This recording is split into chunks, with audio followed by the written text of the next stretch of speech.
اعوذ باللہ من الشیطان الرجیم بسم اللہ الرحمن الرحیم صراط الذین انعمت علیہم. اب اس کی مزید وضاحت ہے. راستہ اس کا ان لوگوں کا جن پر تیرا انعام ہوا. یہ کون لوگ ہیں؟ اس کی وضاحت آپ کو ملے گی سورہ نساء میں.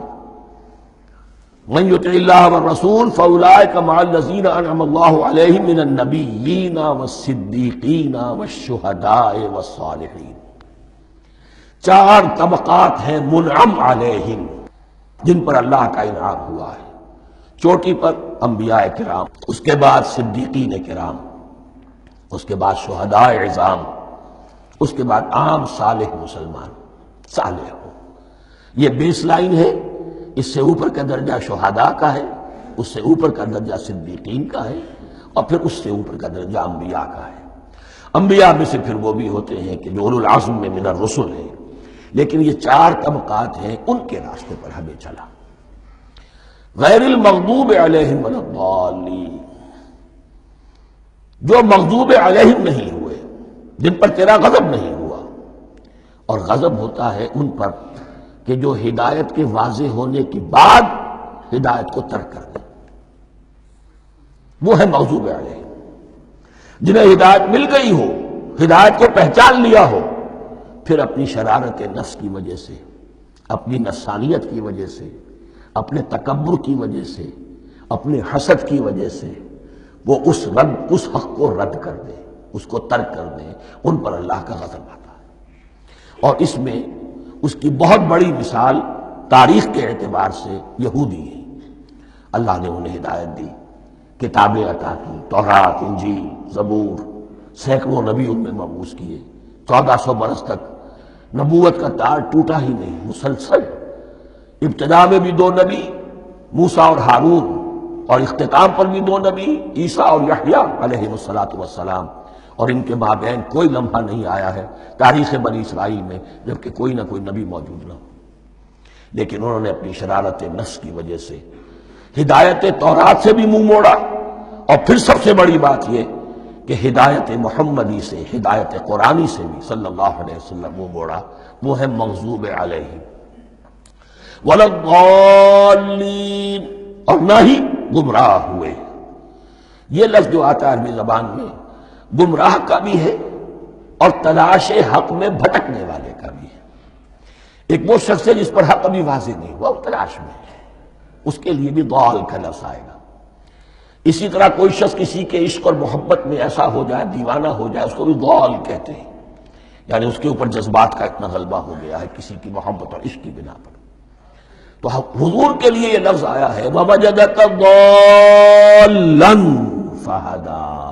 اور یہ تو سورۃ الضحیٰ ہے، اکثر بیشتر لوگوں کو یاد ہوگی.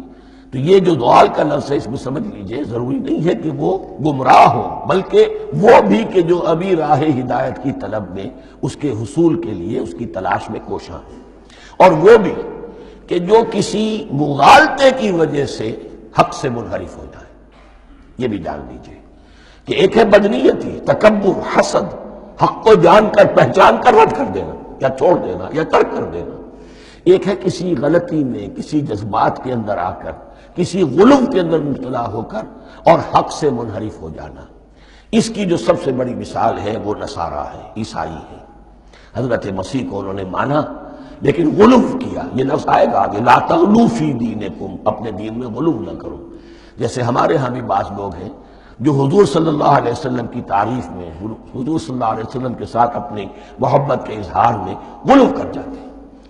یہ انتہا درجے کو ہو گیا تھا حضرت مسیح علیہ السلام کے ماننے والوں میں، اور اس کی بنا پر انہوں نے تثلیث کا عقیدہ ایجاد کر لیا اور حضرت مسیح علیہ السلام کو اللہ کا بیٹا بنا دیا.